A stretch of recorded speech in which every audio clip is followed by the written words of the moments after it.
জানেন কি হাসরের ময়দানে আমার সাথে কি ঘটবে? হুজুর কি বললেন একটু খেয়াল করে দেখুন। আমার হাবিব সাল্লাল্লাহু আলাইহি সাল্লামকে বলছেন, ও আমার হাবিব, কিয়ামতের ময়দান যখন হয়ে যাবে আমি আপনাকে মাকামে মাহমুদের সম্মান দান করব। মাকামে মাহমুদের ডিটেলস বর্ণনা আছে। আল্লাহ রাব্বুল আমিন এমন সম্মান আমার নবীকে দিবেন, যেই সম্মান, কি সম্মান এইটা পর্যন্ত মানুষ আজ পর্যন্ত কল্পনাতেও নিতে পারে নাই। আল্লাহ এরকম একটা অনন্য সম্মান দিয়া আমার নবীকে কিয়ামতের দিনে সম্মানিত করলেন। আল্লাহ রাব্বুল আলামিন আপনার আমার হাবিবকে এমন জায়গায় বসাবেন, আল্লাহ রাব্বুল আমিন যেরকম হাসরের ময়দান পুরাটা তার সামনে রাখবেন, সেই রকম আমার হাবিব সাল্লাল্লাহু আলাইহি সাল্লাম এমনভাবে বসবেন, আমার নবী সাল্লাল্লাহু আলাইহি সাল্লামও হাসরের ময়দানে সামনে কি হচ্ছে সবগুলা আল্লাহ রাব্বুল আলামিন তাকে দেখার ব্যবস্থা করে দিবেন।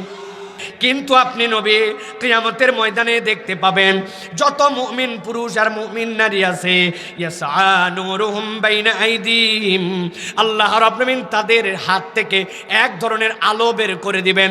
আল্লাহ রাব্বুল আমিন তাদের হাতগুলা দিয়া এমন একটা আলো বের করবেন, ওই আলো দিয়া এক উপত্যকা থেকে আরেক উপত্যকা পর্যন্ত আলোকিত হয়ে যাবে। আর ওই বৃদ্ধাঙ্গুলির মাথা দিয়ে একটা আলো বের হবে, ওই আলোটারও ফোকাস এমন হবে ওই ব্যক্তিটা তার ওই আলো দিয়ে তার জান্নাতের রাস্তায় দৌড় লাগায় দিবে। আল্লাহ বলতেছেন তাদের আরেকটা আলো হবে ওয়াবিআইমানিহিম, আর তাদের ডান থেকে আরেকটা আলোর আল্লাহ রাব্বুল আমিনের ব্যবস্থা করবেন।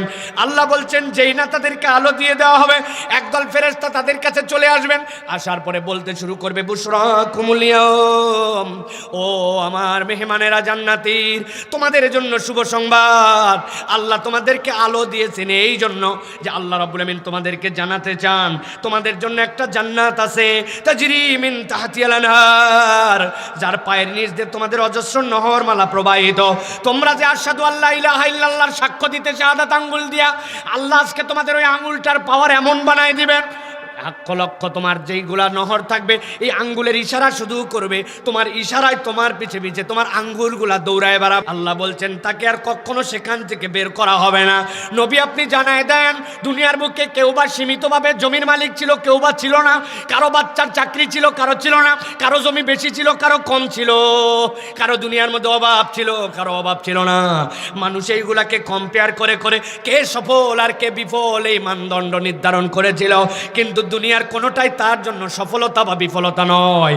আল্লাহ বলছেন নবী জানায় রাখেন যাদের কপাল থেকে আলো, ডান থেকে আলো, জান্নাতের ঘোষণা পেয়ে গেল, আমি নবী আপনার মাধ্যমে জানাই দিতে চাই যালিকা হুয়াল ফাউজুল আযীম, এই ঘোষণা যারা পাবে কিয়ামতের দিনে এরাই হচ্ছে একমাত্র সফল। সুবহানাল্লাহ।